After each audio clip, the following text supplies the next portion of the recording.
Hi, my name is David Millington, a continuous improvement engineer from the USA Lean Management Consulting Group, and I'm here to discuss change management strategies that you could use right now in your business to deliver effective change.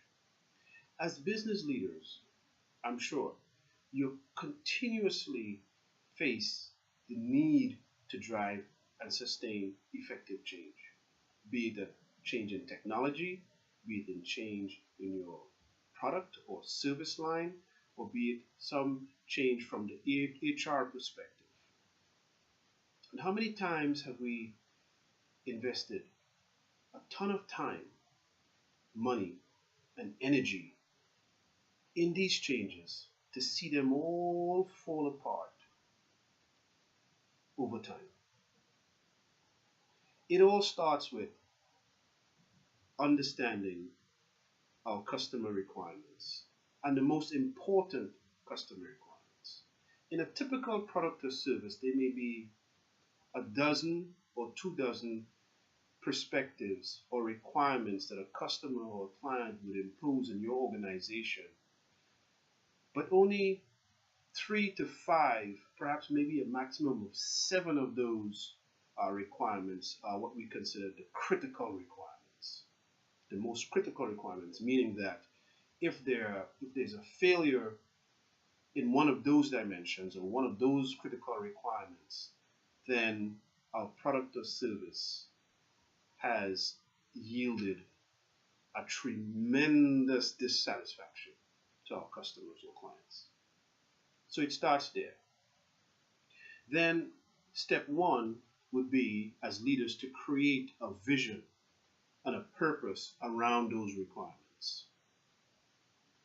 and share that vision with all involved in the organization, from the people on the floor to the most senior leadership.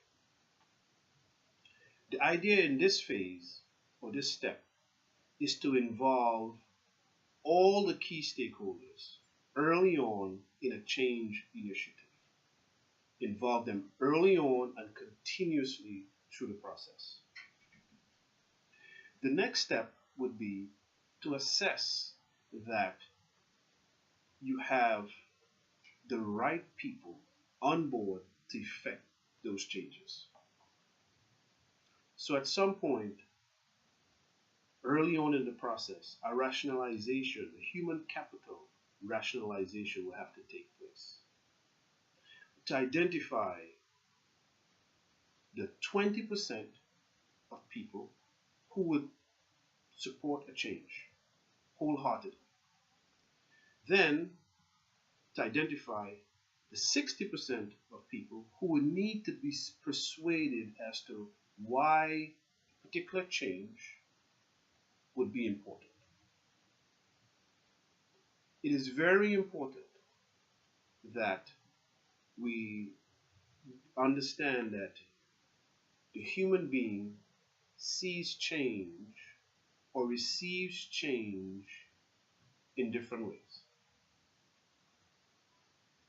Some may resist, some may support, some may have a neutral position, and it's very important that we embrace and understand that this is going to happen.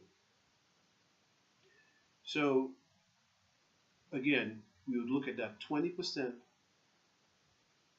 of folks who would wholeheartedly support the change initiative, and to identify and understand the 60% for what we call in change management, the critical mass that will have to be persuaded that a change is important. And we have to look at it from a perspective of what's in it for them. What would they get out of a change initiative? And we would have to clearly articulate that.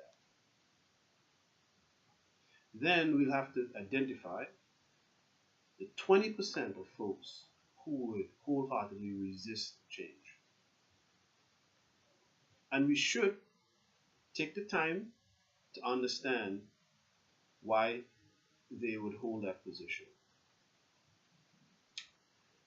Then the next step is, once we have vetted that we have the right people on board to effect a particular change, then we have to equip those people with the necessary skills to execute the change. So it's a shared vision. It is making sure we have the right people on board with the right skill set to effect the change. Then the next step would be to assure that our processes, our technology, our metrics, our key success measures are robust enough to execute and to realize the particular change that we want. The next step would be to embark on a very robust rewards and recognition program. So again, a shared articulated vision and purpose surrounding the critical customer requirements, the right people, the right skill sets. So we're equipping the right people with the right skill sets, and we're giving them robust technology, a very robust process, a robust rewards and recognition program, and then the final phase of effective change management would be accountability. As leaders, we have to ask ourselves, how is it conceivable that we have articulated a very clear vision and purpose to the right people? We have equipped them with the right tools and skill sets that they will need to execute that vision. We have given them effective processes, technology, and metrics to realize the required change, and we have rewarded them and recognized them. So how is it conceivable that a particular change that is critical to a business's existence is not sustained? So the last phase of effective change management is accountability. Without accountability, from my experience, you would see a slow but subtle, and sometimes quick degeneration of the change. So a shared vision and purpose around the most critical customer requirements with the right people, shared with the right people, with the right skills, with the right technology, with the right processes, with the right metrics, with a robust rewards and recognition program and accountability, we would be on our road, we would be on the road to effective business change. I hope that you were able to benefit from this video, and this is just one of many videos that I'm going to do over the long run. Thank you very much. Have an awesome day.